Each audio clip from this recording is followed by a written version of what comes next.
Condition में अगर आप हाथ लगाओगे ना तो आपको इलेक्ट्रिसिटी दूर फेंकेगी। अगर आपने बाई चांस इसको ऐसे पकड़ लिया ना तो आपकी मांसपेशी फर्स्ट कंडीशन में जकड़ लेगी। ये रेस्क्यू स्टिक है, इसके बारे में आपको बाद में बताऊंगा। इलेक्ट्रिसिटी का भेड़ चाल होती है, एक बंदे को झटका लग गया, दूसरा बंदा छोड़ के भाग जाता है। जब आप इलेक्ट्रिसिटी के अंदर वर्क करते हो, अगर आपको किसी भी तरह का झटका लग जाता है तो उस कंडीशन में आप फर्स्ट प्रायोरिटी क्या करोगे, मैं आपको दिखाता हूँ। इधर लेके आइए। Safety is very important in your life as a technician. First condition ये है कि अगर आपको उच्च विभव का करंट लगे, यानी आपको हाई वोल्टेज या एचटी में कहीं भी आपको झटका लग गया, फर्स्ट कंडीशन है। उस कंडीशन में ये चांस रहता है कि आप कहीं गिर जाते हो, आप बिल्कुल चिपके हुए नहीं रहते हो, आपको बहुत तगड़ा शॉट लगता है, आपको बॉडी आघात हो सकता है या कोई बड़ी इंजरी हो सकती है उस कंडीशन में। सेकंड होता है निम्न विभव, विद्युत वाली खुली तार को संपर्क में आना। अगर आपको एसी का निम्न विभव लगता है यानी कम वोल्टेज से आपको झटका लगता है, उस कंडीशन में क्या होगा, या तो आपको वो छोड़ देगा या आपको तकड़ा जकड़ लेगा। कैसे होता है, इस कंडीशन में अगर आप हाथ लगाओगे ना तो आपको इलेक्ट्रिसिटी दूर फेंकेगी। अगर आपने बाई चांस इसको ऐसे पकड़ लिया ना तो आपकी मांसपेशी फर्स्ट कंडीशन में जकड़ लेगी, उसके बाद आपको एसी छोड़ेगी नहीं, आपको कंटिन्यू जकड़े रखेगी। और जो डीसी विद्युत है वो आपको कभी भी नहीं छोड़ेगी।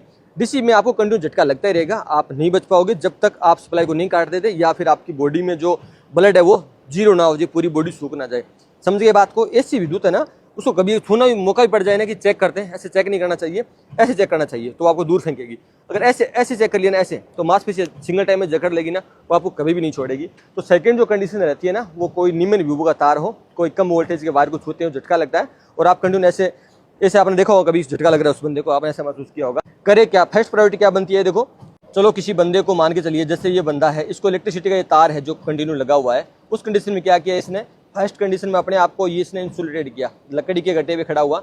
सेकंड जो इसके हाथ में जो है वो ये भी लकड़ी का है, यानी ये इंसुलेटेड कोई चीज़ है जिसके अंदर इलेक्ट्रिसिटी प्रवाहित ना हो सके, तो इससे उसने वायर को सबसे पहले छुटाना है। अगर संभव हो सके तो सबसे पहले इलेक्ट्रिसिटी को बंद करना है।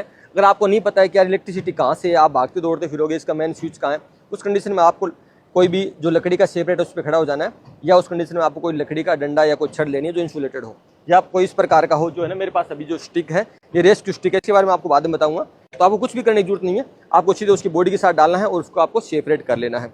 मैं आपको ये भी बताऊंगा कि इलेक्ट्रिसिटी के अंदर हेल्पर की क्यों आवश्यकता पड़ती है। नेक्स्ट मैं आपको बताता हूँ कि कोई बंदे को अगर विद्युत का झटका लग जाता है, अगर या वो मूर्छित पड़ जाता है या फिर उसको बॉडी में जो श्वसन क्रिया वो नहीं हो रही, उस कंडीशन में 2-3 आपको जो प्रायोरिटी करनी चाहिए। फर्स्ट ये है, श्वसन की कुछ क्रिया होती हैं, सिल्वेस्टर विधि होती है, सेफर विधि होती है, एक होती है मुंह से मुंह विधि, यानी जो ये बॉडी का जो पार्ट है ना इसको दबाना होता है, या तो उल्टा लेटा के ऐसे हाथ लगा के ऐसे दबाना होता है ताकि पंपिंग करेगा ना तो जो आपका जो हार्ट है ना वो वर्क करना स्टार्ट कर दे, यानी जो आपका सिस्टम है दोबारा एक बार सर्कुलेशन में आ जाए। तो सर्कुलेशन आपको खुद देना है।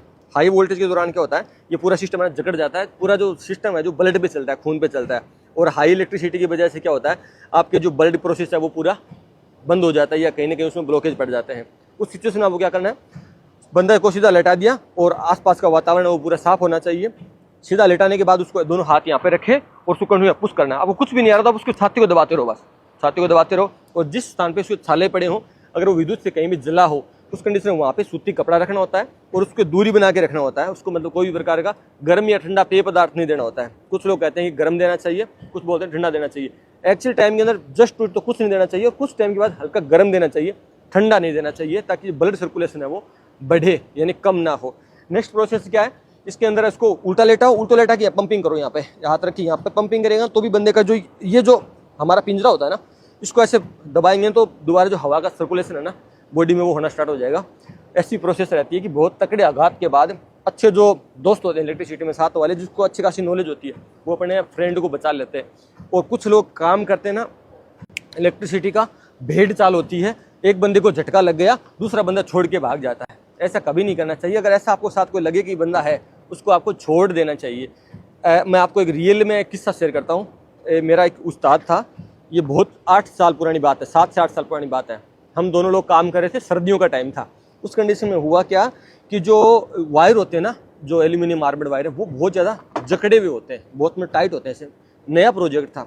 हुआ ये कि हम उन वायरों को गर्म करने के लिए, उसमें थिम्बलिंग करने, उस पहले हम गर्म कर रहे थे। गर्म करने के लिए हमने एक ले रखा था हेलोजन वाली, जो आती है ना, हेलोजन वाला लैंप आता है पूरा, हेलोजन की जो लाइट आती है ना, वो हमने लेके उससे हम ऐसे कर रहे थे, उसको गर्म कर रहे थे।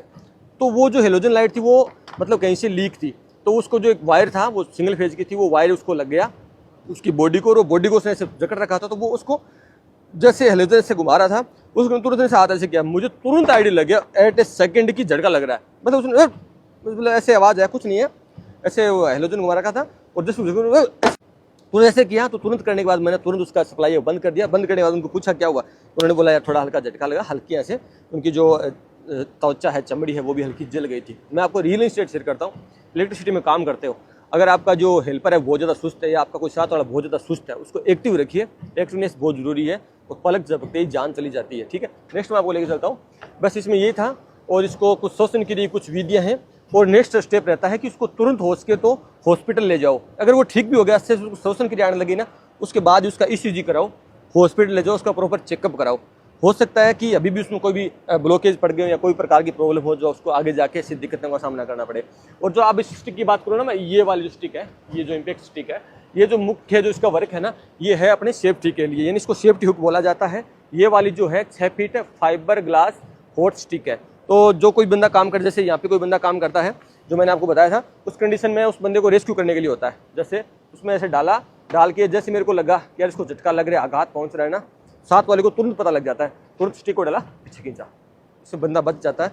और इलेक्ट्रिसिटी में हाई वर्क के लिए PP किट को मैं रिकमेंड करता हूँ।